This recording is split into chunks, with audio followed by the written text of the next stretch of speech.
All right, let's start the webinar. Welcome to StorageOS webinar.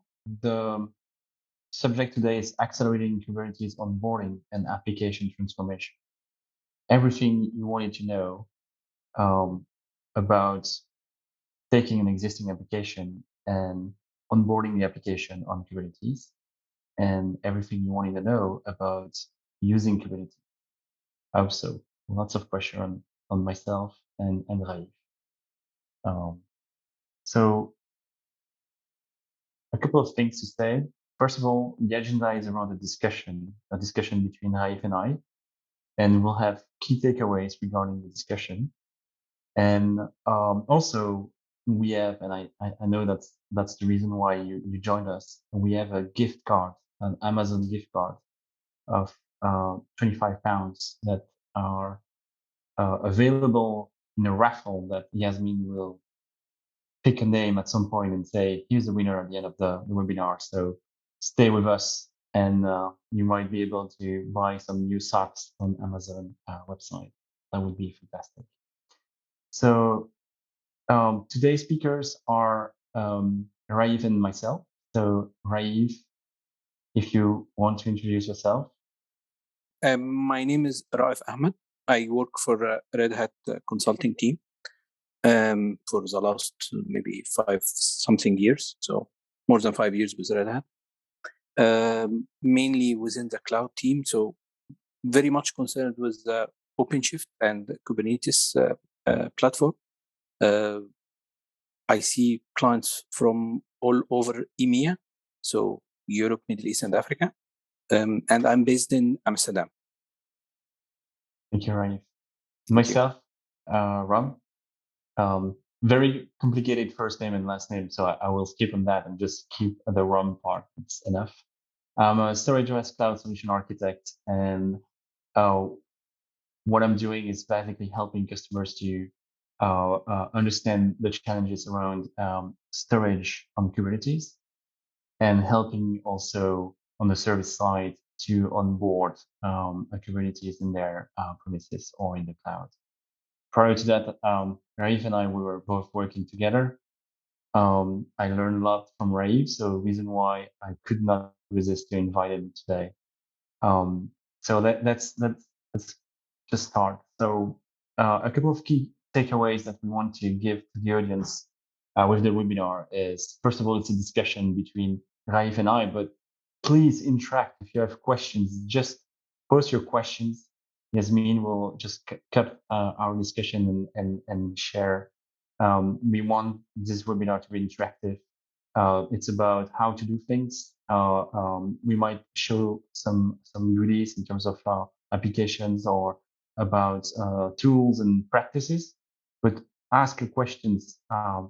Every questions are welcome. So key takeaways: what is Kubernetes in a nutshell? Why considering Kubernetes versus a traditional environment? How to start with it?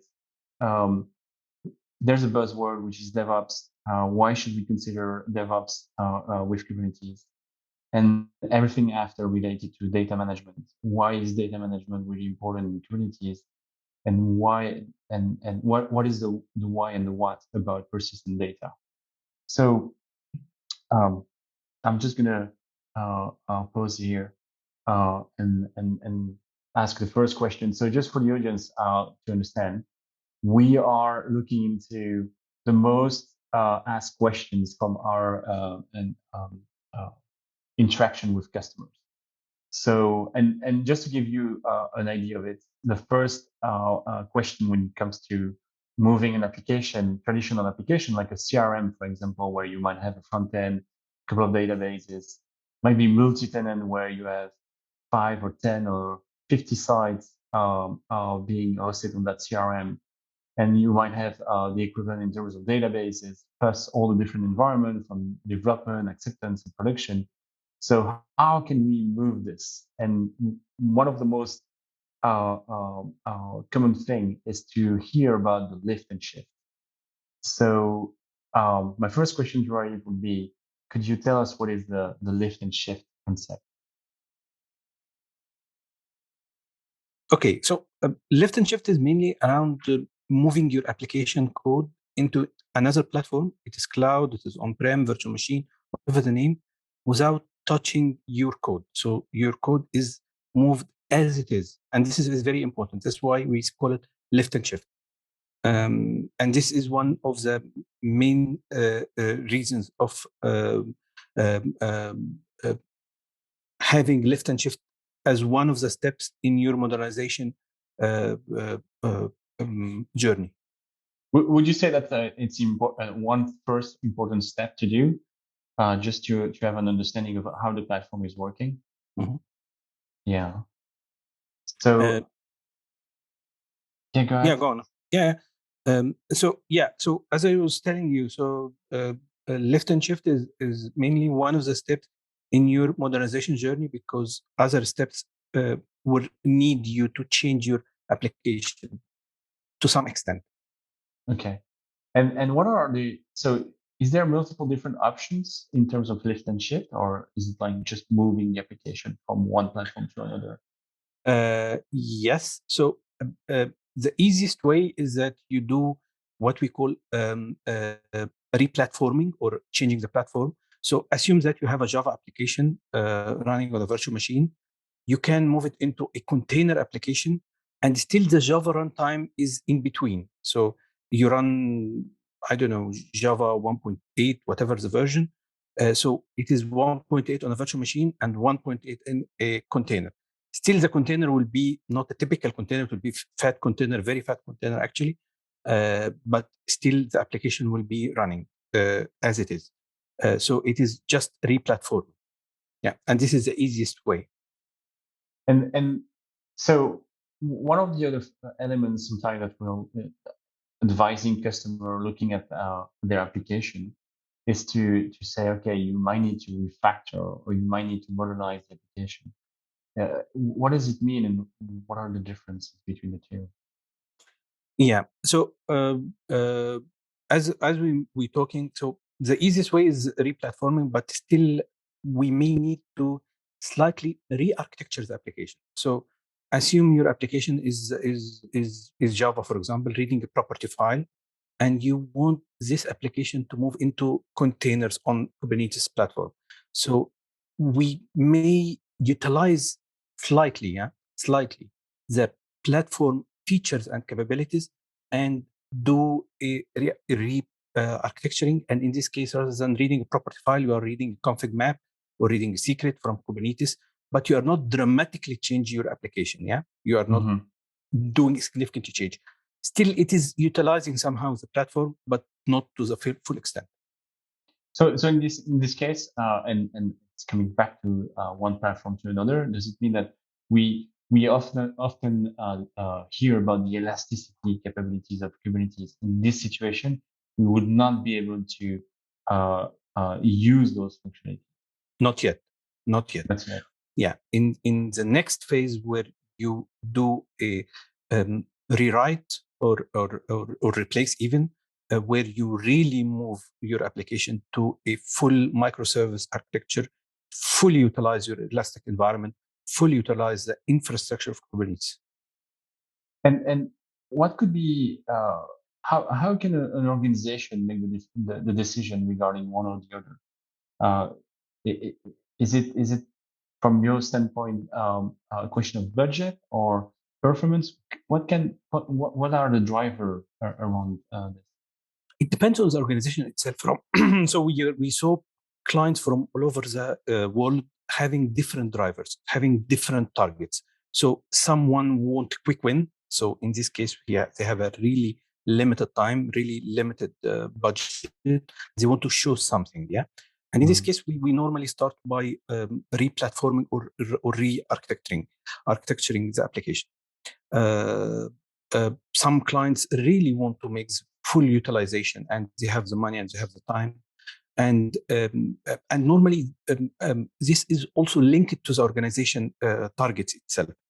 So normally, if the organization is undergoing a massive modernization project or kind of restructuring, then we look into replacing the application or rewriting the application. If the application knows they just want to have some kind of appetite for the cloud, or some kind of appetite for the private cloud, then we look into re-platforming or re-architecting the application. So it really depends. So within the organization, IT is a part of an organization. IT is serving an organization. Yeah. Whatever the organization need, we here to help. Okay. And one thing which is interesting is you mentioning on-prem or cloud. When a company is going through such transformation, is it important for them to know what would be the target platform at the early stage, or it doesn't matter when it comes to Kubernetes? Kubernetes is mainly for packing your platform, your application as a redistributable units. Yes. And this is one of the beauties of Kubernetes. So today you are happy with Amazon, you will go to AKS. Tomorrow you are not happy, you go to Google Cloud or whatever, or OpenShift, Red Hat, whatever the name. It is very, very similar to, the mobile application. You deploy it on Android, and the Android mobile application deployed on Samsung, like this one, or you deploy it on I don't know, Oppo, or you deploy it on whatever the provider. It really doesn't matter. Yeah. And when you have such approach of lift and shift, is it something that will stay there as forever, or is it like more an intermediate step in your opinion? As I told you, lift and shift is the full modernization, full utilizing Kubernetes needs your application to be really modern application, cloud native microservices. So if you are migrating legacy application, you just want to, as an intermediate step, something transient step into the cloud world, then you do lift and shift. But it will never be a forever. It is just a step for in the future. And you use a term which is interesting, because I often consider that term as a buzzword. But could you tell the audience from you, because actually I ask every person to give me a definition when they're using that term, and I receive like 50, 60 different definitions so far. What is cloud native to you, right? Cloud native. So cloud native is how your application can utilize the cloud features. Yeah. So it should be resilient, self-healing, resilient to failure, of course, self-healing. So previously, Rom, we used to pay a lot of money in making our application high available. We spend a lot of money in failover, just recovery, high availability. I don't know, name it. Huh? Yeah. When the cloud native or Chaos Monkey engineering came into picture, we said, okay, why we spend a lot of money on making our application resistant to failure? Why it is not agile? Why it is not resilient to failure? So when a failure happens, it is easy for the application to restore its state. We call it self-healing. So rather than spending a lot of money in preventing failure, let's spend less money in adapting to failure. So when a component fails, the whole story doesn't fail. The whole story continue to work, maybe at less capacity, but it will continue to work. This for me is cloud native. So how you, the application or your infrastructure landscape can be agile, can be elastic, can respond to failures. Yeah. So embrace the failure and do some chaos engineering. Yeah, something like that. Yeah. And not be afraid, because and I'm just comment on your definition here. Many organizations are indeed investing hundreds of thousands of euros or dollars or pounds or even million into resilient infrastructure, but they are scared to do a failover test every year.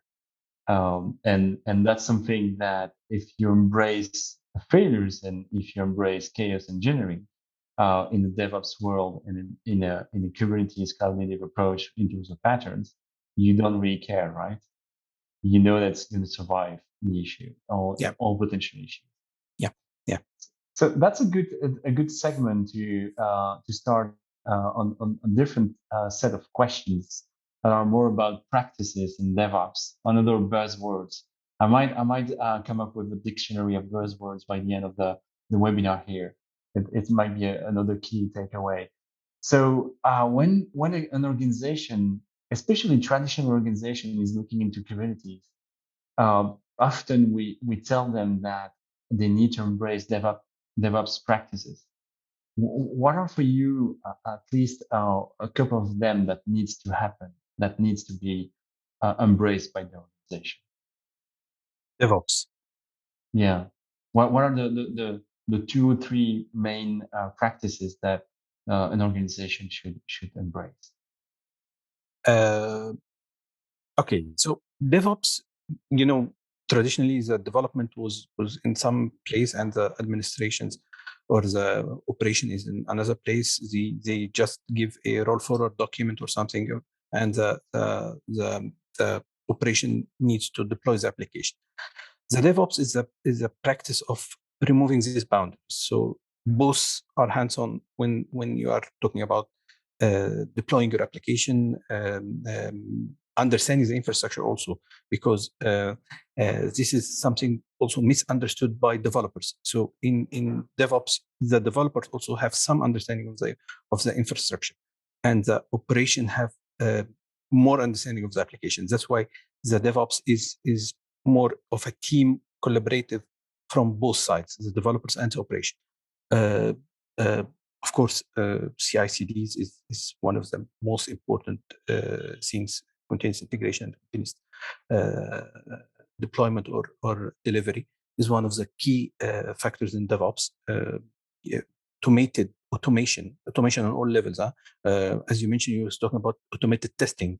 So the automated testing, automation in general, automation of infrastructure, automation of so infrastructure as code or even GitOps, whatever the name. This is also one of the main practices in DevOps. So automation is a key corner. Name it whatever the name of the automation. Deployment strategies, automatic deployment strategies also is a key corner.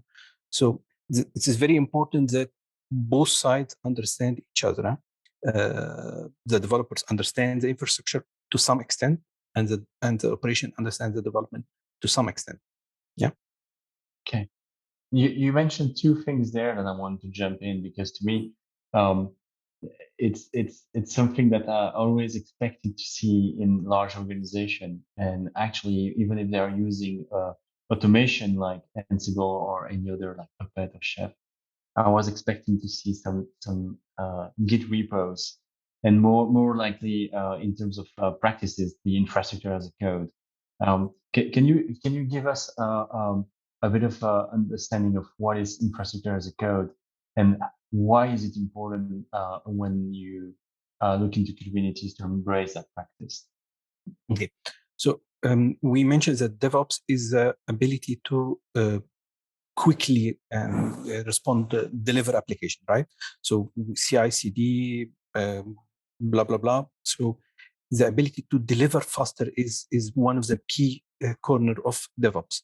So now the ability also to create infrastructure is infrastructure as code. So you want to create infrastructure faster. So thanks for Amazon, of course. So you have some kind of script or something. It can be Puppet, it can be Ansible, it can be Terraforms, whatever the name. And the end result is a repeatable infrastructure that can be created again and again and again. In case of disaster recovery, in case of scaling up, in case of I don't know, even scaling down, in case of high billing reasons, or you want to reduce costs or whatever. So this is infrastructure as a code, the ability to have a code which is creating your infrastructure. And this, as we mentioned, is part of your DevOps practice. And for people that are not really familiar with this here, so infrastructure as a code is often linked to GitOps, and in GitOps with Git, Git is a fantastic tool to track changes and to be a repository for all the content and so on. Can you give us a bit of a flavor of the power of GitOps in regards of the usage of infrastructure as a code? Yeah. So normally GitOps is that your state is saved in Git repo. Yeah. Yeah. So this is what we have on the screen, just for the audience. So this is GitHub. Sorry to interrupt you. This is my account. This is the webinar specific repository. We'll share that later with the recording, so no problem. And here you have a repository with all the different things, and the content obviously will be shared there. So, and we have a demo thing, and that's where we have all the files. Sorry to interrupt you. Just notice. the audience. Notice. So GitOps is mainly around your state is saved in a Git repo. So you have your Git repo and you have the state there. And from this Git repo, your infrastructure is built. So when you have a change in the infrastructure, you initially change the Git repo, not directly the infrastructure. Because when you have changes in the infrastructure directly, you will have a state drift, right? So, yep. And then you need a backup. Then you need a backup of your infrastructure. So the idea is that rather than having backup infrastructure, you have a state in the Git repo. And then when changes happen, you change in the Git repo, which is initiating some pipeline or something, and then it changes your infrastructure. So assume that your infrastructure is destroyed for some reason. Your disaster recovery will begin again by initiating the pipeline from the infrastructure from the Git repo, and then your infrastructure will be created. Otherwise, your infrastructure become a valuable asset, and you need to take a backup of it. In case of GitOps, no, the Git is a valuable asset. So can we say that GitOps is there also to reduce the cost of the infrastructure, because you don't need to have multiple versions of the infrastructure that needs to be maintained in case of any issues, having the concept of failovers or disaster recovery sites.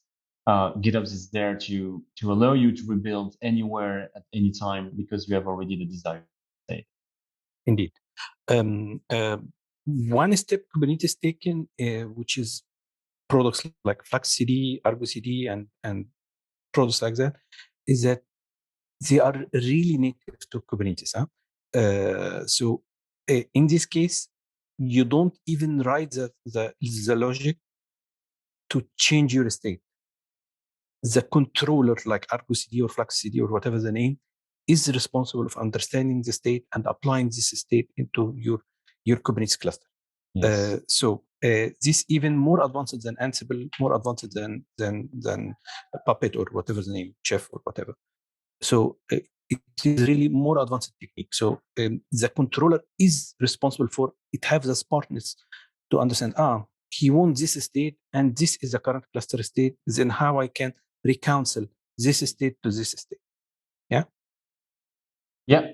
And I think there's a questions that I'm going to take directly here from the audience, and I think it's an interesting question. What is which are the differences between GitOps and DevOps? And I think it's often a question that comes back because of everything ops, like DevSecOps, DevOps, GitOps. What is the difference between the two, Ray? DevOps is an organization structure. It's an organization practice. GitOps is more of a technical term. So DevOps is mainly we are changing the organization structure practices from having a separate development team, separate operation team, into a more harmonized and united DevOps team. This is DevOps.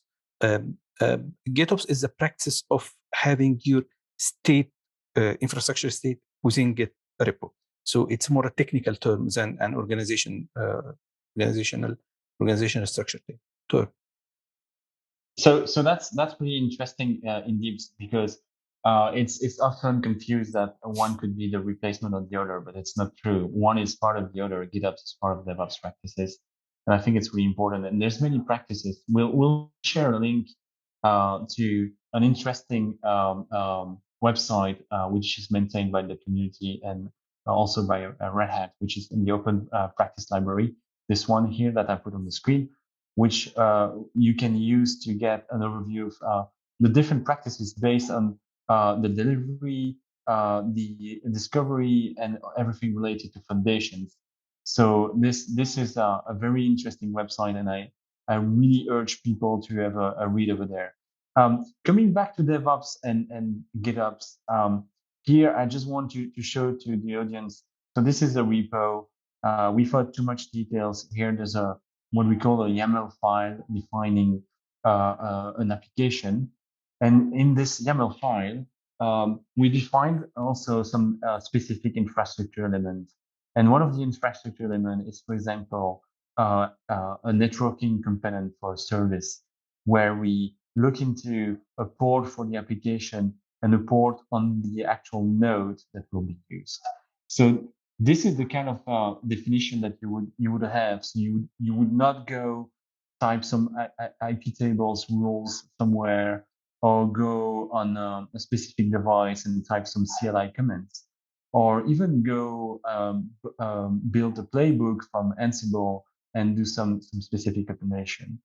And then you have another part of the file here, which is related to the application itself, where we define a couple of different things, like I want to use the service name that was just before, but also in terms of containers, I want to deploy a container which is called Drupal and a couple of different options. We'll go through this after. And I just because it's related to DevOps and I want to continue on the discussion. We'll show the Kubernetes bit after.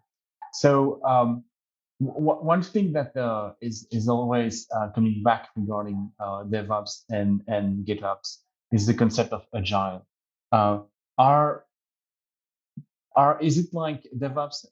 Is it like GitOps being part of DevOps? Is DevOps part of Agile? How would you define Agile, right? Agile is the flexibility of the organization in general, and agile software engineering is the flexibility of your software engineering cycle to respond to changes and modification, and to deploy also faster. So if you have an agile software engineering practice, then you can respond to changes faster. And this also in general on the whole IT infra landscape. So you can have an agile infrastructure, agile software delivery, whatever the name. Yeah. So of course, DevOps is one of the practices within the agile organization. So because agile is about delivering fast, and also DevOps is around delivering fast. That's why normally the term is interchangeable. Okay. And so you need and do you think we need to have this in place, or is it something that can ramp up along with onboarding Kubernetes in an organization? And I have a bias there because I think if you don't have it, you might struggle to embrace Kubernetes. What is your thinking around this? Right? Of course. Kubernetes is all about flexibility of infrastructure. Yeah. So why you need a flexibility of infrastructure if you don't have an agile process? Because if you take your full time and you are happy with 2-3 weeks of change, then do I really need to invest in Kubernetes platform? Yeah, it's a question. Huh? So I don't think. Yeah, you don't need it. yeah. So we touched base a couple of different elements. And now we discuss about the elasticity. We discuss about DevOps. We discuss about Agile, DevOps, a bit of a GitOps. And before jumping into showing how you can deploy a workload with GitOps approach in less than 5 minutes on Kubernetes, I want to ask the obvious question that we did not do so far because we needed to have some introduction first around practices. Why Kubernetes? Why Kubernetes? So let us go one step back. Why containers? So Kubernetes was built to manage massive containers. So the question is why containers? Container was mainly built for portability um, um, and when we say portability, you want to port your application as a unit, as a package. Previously, we used to have in Java var or file, and this was the unit of deployment, but we used to face a lot of problems with this is high available cluster and this is not high available between non-prod and prod, and there is some mismatch configuration or whatever. So people start thinking, okay, so it is not only the application, it is the application and the runtime. So why we don't have a package of the application and the runtime? And by the way, Kubernetes was not the only containers was not the only effort in this era. There was other efforts in doing this, which is packing the application along with the runtime. So this is containers. You are packing the application with the runtime. So you are very sure that your application will behave the same because this is runtime also in across different environments. Then Kubernetes came into picture, which is managing massive containers. It came with more features: service discovery, self-healing, external configuration. So I don't know if you guys know 12-factor apps. So it came with the 12-factor apps in mind, and it was trying to fulfill the 12-factor app, which is cloud-native application design. So the idea of Kubernetes is that you have your containers, massive number of containers, so they are portable across environments. You deploy your unit of deployment is the application and the runtime, so you are very sure that your application will behave exactly the same between testing, non-prod, and prod. And then Kubernetes came into picture. It have service discovery, so it have I don't want also to go into details of Kubernetes because if you are people from the audience are not familiar with Kubernetes, but it came with many features, and now Kubernetes is a massive platform with really huge number of features, and all around making the application cloud native. Would you say also that all those features, because indeed every release of Kubernetes is giving a load of very interesting new features, but in the meantime, the way to address all those features that are touching the networking part, the computing part, the elasticity across different elements, whatever it is, from a storage element, everything is being handled in the same way, right? So you don't need to learn like 16 different vendors to understand how to use Kubernetes. So it's much more efficient. Exactly. Yes. Yes, of course.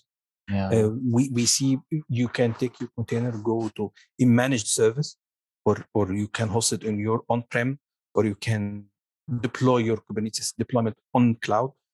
So it really depends on your flavor, what you want exactly. So, and this is very important feature. And really, so when you say hyper the cloud, what is hyper the cloud? It is partially on-prem and partially on the public cloud.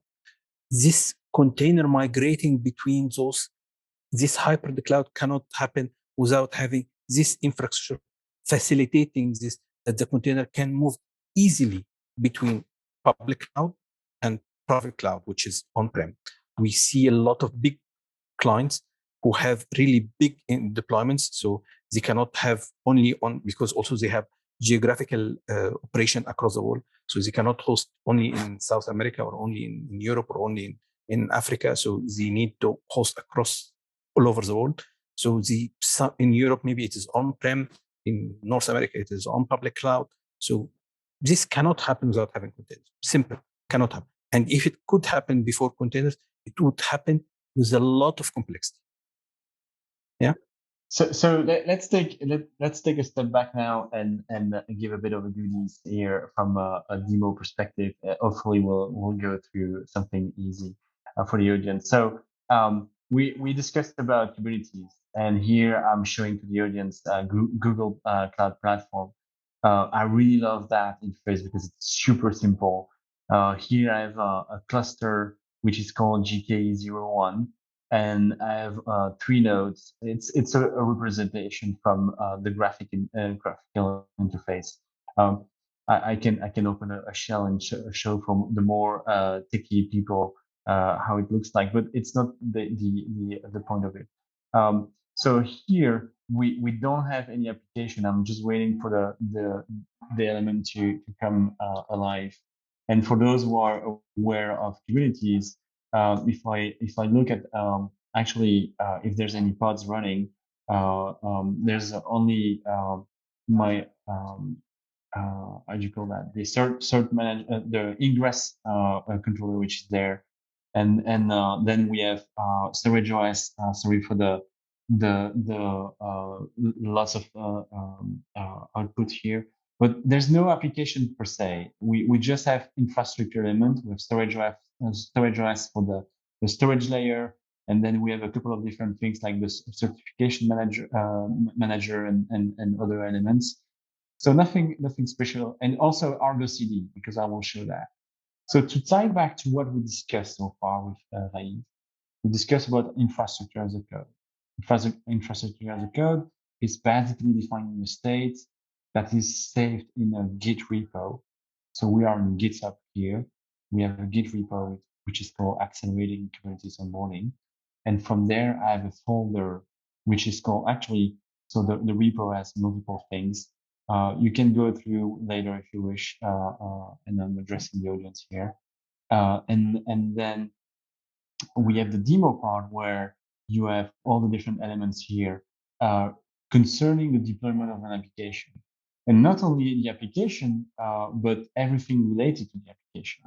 We have the concept of service. We have the concept of containers. I'm not going to go through this because it's quite complex, but I'm going to show you a very interesting way to represent all those objects using Argo CD, which is related to Githubs. And that's another element that we discussed with Raif.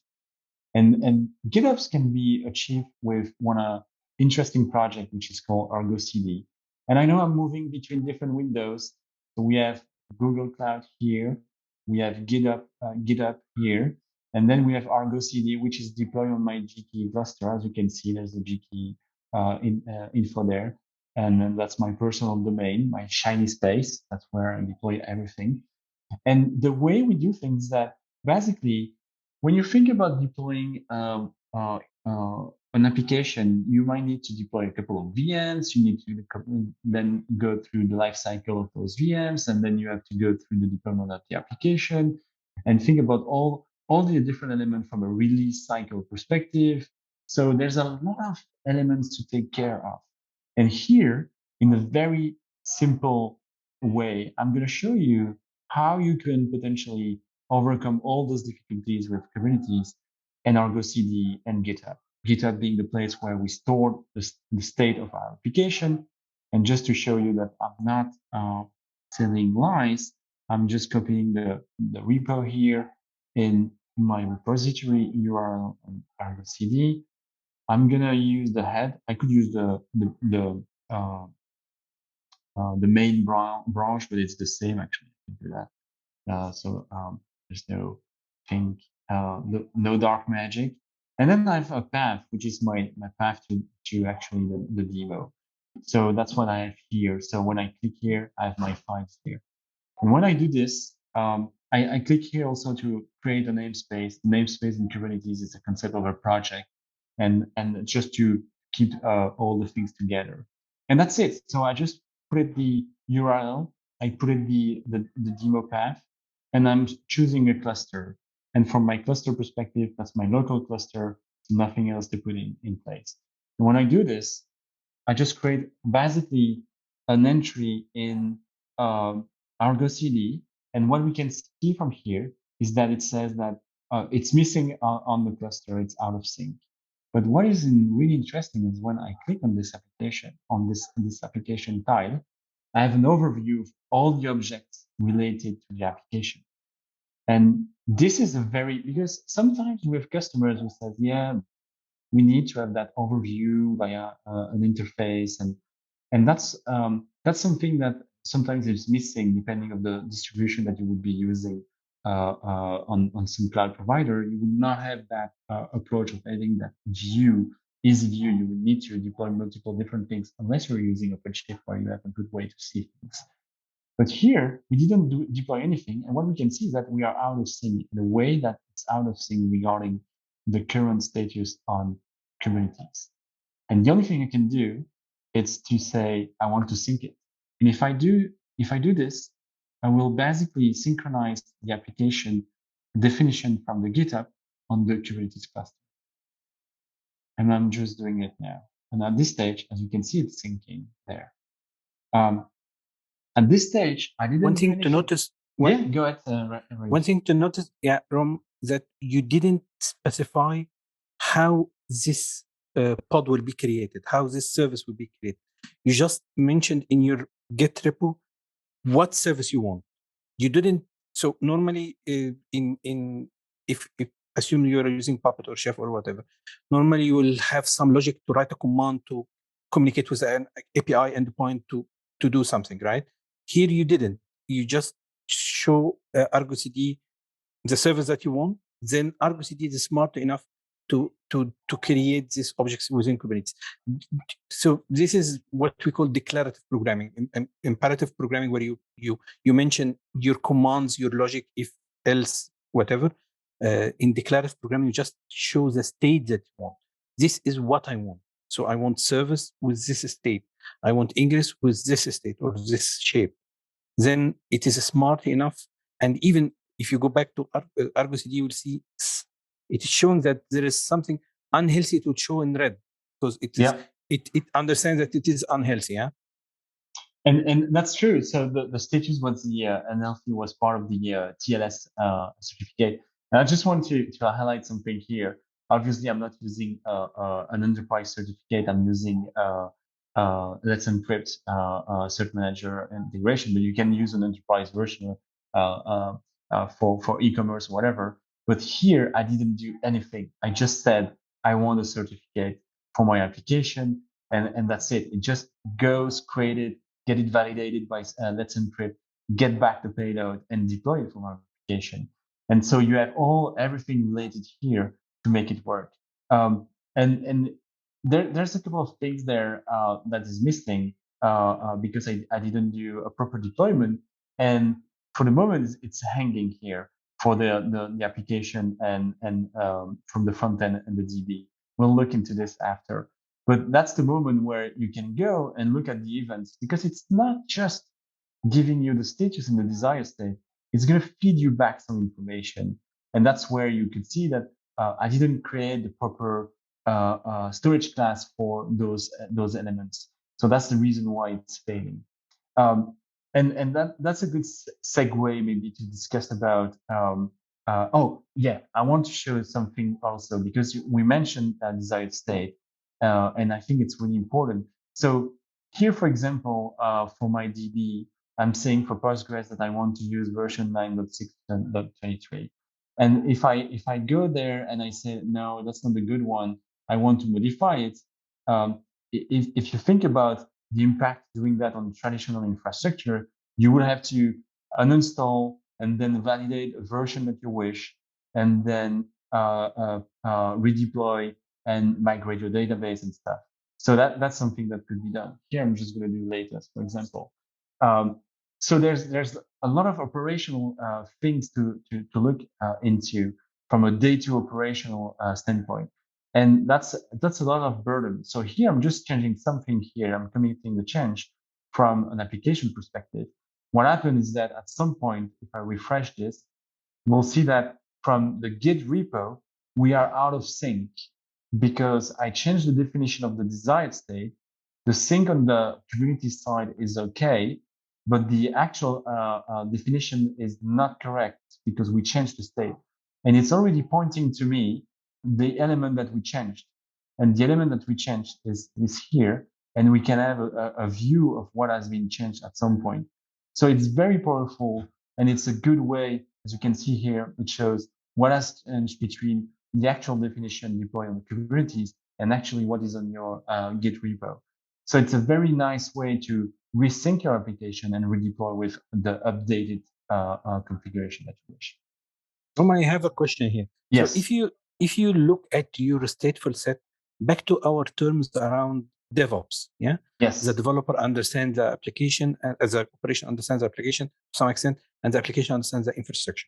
If you look at your stateful set, guys, if you see the stateful set, it's a mix of application part, which is a version of the application, blah, blah, blah. Yeah. So which is the image, what image you are using, blah, blah, blah.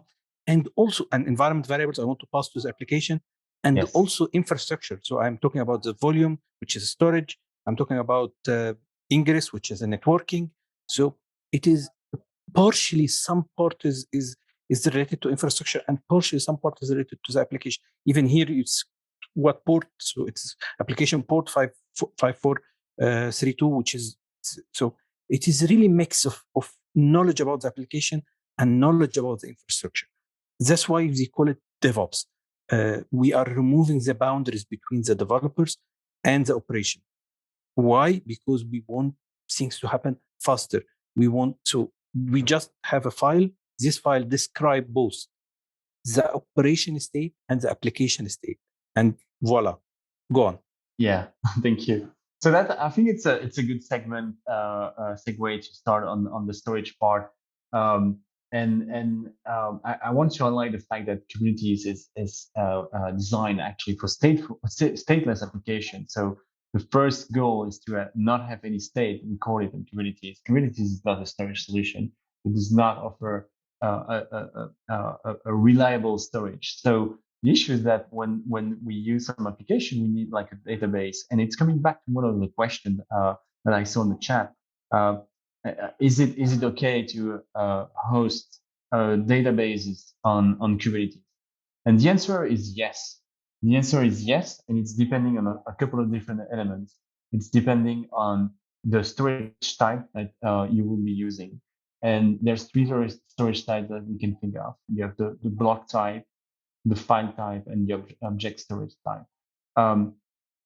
These are common in the industry. And if you want to do databases, for example, you want to have the fastest performance and the ability also to make sure that you have fast writes, because performance and latency are really important, especially latencies are really important with databases. So if you want to host databases on Kubernetes, yes, you can do it, but you need to think about the storage layer, the data management layer that you will be using. You can use files. You can't use object for that. Object, for example, is really related for storing media like image, sound, videos, and that's something that needs to be taken care of.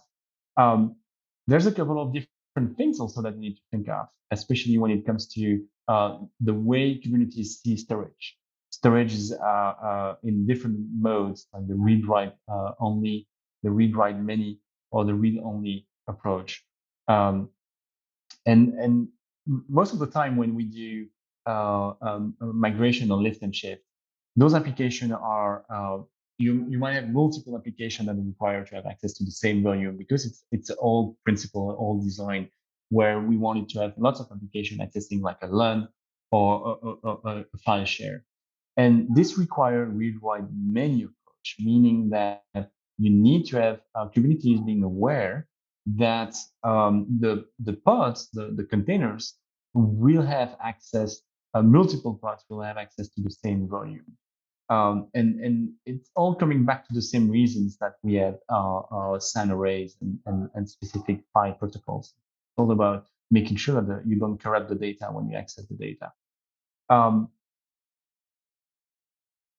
I think so that's the overall around storage. And one thing that is really important also is to select the storage as we discussed earlier, everything is related to describe your infrastructure in those manifest, those elements here, like the stateful set. And if you want to be agile, if you want to have the proper storage management layers fitting your environment, your Kubernetes environment, you need to have that approach, the same approach where you define through your deployment manifest those elements like here. You don't want to get out of that configuration to start configuring your storage array and making this available for the nodes and then available. No, you want to have something which is handled by Kubernetes and that speak Kubernetes because it's the fastest way and you don't need to put any extra data operation to your teams. It's going to be a shared responsibility, as Raif was mentioning, between the dev and the ops, because you would put everything in your configuration here, and you will be able to do that in a very easy way. Is this something that I'm defining correctly, Raif? Yes, I'm looking yes. for my mentor approval. No, yeah, of course. Actually, you know what? I really want to hear from the attendees, from you guys. What is your questions? What do you have any question? Do you have any comments? I just want to. Normally with clients, I also ask the question. So, what you have in mind? So, I really want to hear from the people attending Rom what they have, where they are in Kubernetes journey. They already started. They are looking for Kubernetes solution. Where they are. Any questions, guys? Do you have anything? Any ideas? Anything you want to talk about? We do have a question in the chat box from Tony. So he's asking, do you recommend managing SQL databases in Kubernetes pods or only number SQL? Yeah, Rom. I guess. Yeah. So to me, it's fitting back to what we discussed before. So there's as long as you have the proper storage layers, you can host whatever you want on Kubernetes. If it's databases, it's going to be a block. And as an example here with Storage OS, we do block devices because that's the fastest way to present a virtual device to the container, and the container can write directly to the device. In that case, you maximize the performance around your database. If you want to do NoSQL, it's kind of the same thing because you need maximum throughput, maximum performances around this with the minimum latency. So yes, you can. It's always a question of making sure that you have the appropriate layer in place for managing your data, which will be generated and written in your database. Yes. Actually, I'm working with Cloudera now with a client deployment. So it's a big data solution. Yeah. To deploy Cloudera on top of OpenShift. Okay. Yeah. So that's exactly the good example. It's a data set management and it requires database and high performance database. Yeah. Any other question, Yasmin, that we might have? Yeah, sure. I'm just conscious of time, but we think we've got time for one more. So we've got here, any comments about Ignite in Storage OS? No. No. Okay. And we've just got one more that we can ask before we round up. So when I say no, it's because I will have to come back to that, and we will need to add that as a response on the post credit of the video. Yes. So could you share learning contents about Devops practices? Yes. So one of the content that we were mentioning is the open practice library, and we'll make sure to put that there.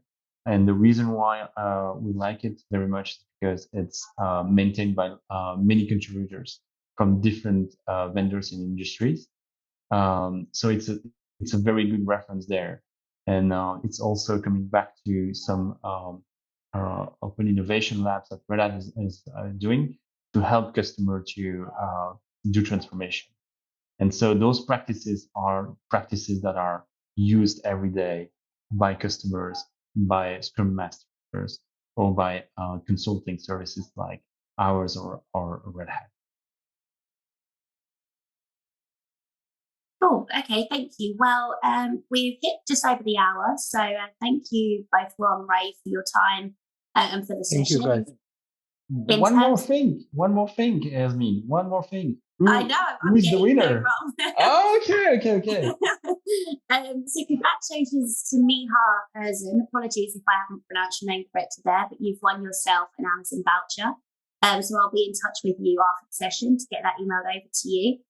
This is our second webinar series that we have hosted with StorageOS. We have another one coming in September, so details will be coming out for that shortly, so keep an eye out.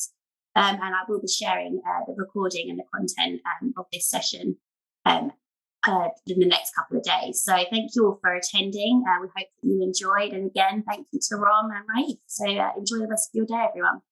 Thank you, everyone, and thank you for joining us. Do not hesitate to come back to us, and we will be glad to help you on any project you have.